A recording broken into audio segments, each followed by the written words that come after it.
दोस्तों, जब भी हम भारत की आजादी की बात कर रहे हैं, हमारे दिमाग में सबसे पहले क्या आता है? अहिंसा, चरखा, सत्याग्रह और शांतिपूर्ण आंदोलन। लेकिन क्या भारत को आजादी सिर्फ शांति से मिली थी, या फिर इतिहास के पन्नों में एक ऐसा चैप्टर है जिसे हमसे थोड़ा छुपा दिया गया है, या शायद उसे वो अहमियत ही नहीं मिली जो उसे मिलनी चाहिए थी? मैं बात कर रहा हूँ नेताजी सुभाष चंद्र बोस की। एक ऐसा लीडर जिसने हिटलर की आंखों में आंखें डालकर बात की, जिसने अंग्रेजों के खिलाफ अपनी खुद की एक आर्मी तक खड़ी कर दी, और जिसके खौफ से ब्रिटिश साम्राज्य की नींव तक हिल गई थी।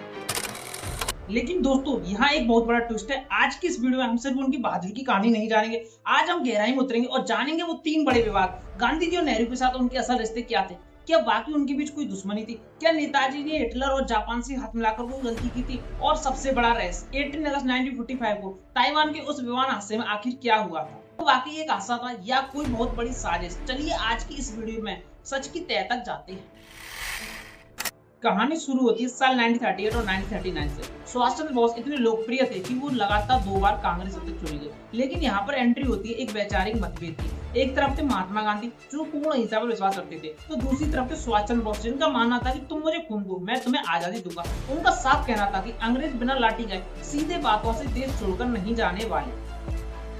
1939 के चुनाव में गांधी जी ने बॉस के खिलाफ पटावी सीतारामैया को खड़ा किया, लेकिन बॉस भारी मतों से जीत गए। इस पर गांधी जी ने खुलकर कहा था, सीतारामैया की हार मेरी हार। सोचिए कितना बड़ा प्रेशर रहा होगा। नेताजी ने कांग्रेस के अंदर किसी भी तरह के टकराव को टालने के लिए खुद ही इस्तीफा दे दिया। लेकिन यहाँ समझने वाली बात यह है दोस्तों कि अलग अलग विचारधारा होने के बावजूद दोनों एक दूसरे का सम्मान करते थे। यह बात बहुत से लोग नहीं जानते कि महात्मा गांधी की सबसे पहले राष्ट्रपिता कहकर किसी और ने नहीं, बल्कि खुद सुभाष चंद्र बोस ने 1944 में सिंगापुर से रेडियो पर संबोधित किया, और गांधी जी ने उन्हें देशभक्तों का देशभक्त कहा था। तो जो लोग आज इंटरनेट पर दिखाते हैं कि दोनों कट्टर दुश्मन थे, वो पूरी तरह सच नहीं है।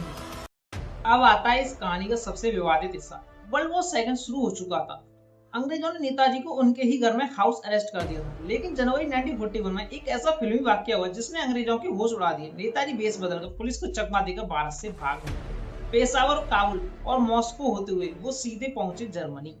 यहाँ उन्होंने मुलाकात की एडोल्फ हिटलर से। आज के समय में इस बात को लेकर नेताजी की काफी आलोचनाएं भी की जाती हैं कि उन्होंने एक क्रूर तानाशाह से मदद क्यों मांगी। लेकिन दोस्तों, इसे उस समय के जियोपॉलिटिक्स की नजरिए से देखिए। नेताजी का सिंपल सा लॉजिक था, दुश्मन का दुश्मन दोस्त होता है। उनका एकमात्र मकसद था भारत को आजाद कराना, ना कि नाजी विचारधारा का समर्थन करना।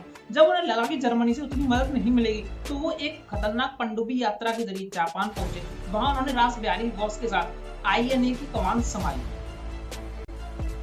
तो दोस्तों, नेताजी जापान तो पहुंच गए, लेकिन अब उनके सामने सबसे बड़ी चुनौती थी बिना देश के, बिना संसाधनों के अंग्रेजों की विशाल सेना से लड़ना कैसे है। और यहीं से जन्म होता है इतिहास की सबसे जाबाज फौज का, द इंडियन नेशनल आर्मी।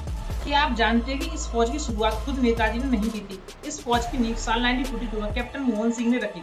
इसमें वो भारतीय सैनिक शामिल थे जिन्हें वर्ल्ड वॉर सेकंड के दौरान जापान ने बंदी बना लिया था। लेकिन शुरुआत में यह फौज बिखरने लगी थी। तब एंट्री होती नेताजी की। 4 जुलाई 1942 को सिंगापुर में नेताजी ने INA की कमान संभाली। उन्होंने सिर्फ एक फौज नहीं बनाई, बल्कि उन्होंने सिंगापुर में भारत की पहली अस्थायी सरकार का गठन कर दिया।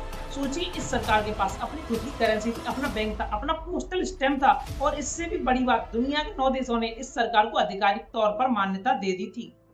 अब मैं आपको INA की वो 3 बातें बताता हूँ जो आज भी रोंगटे खड़े कर देती हैं।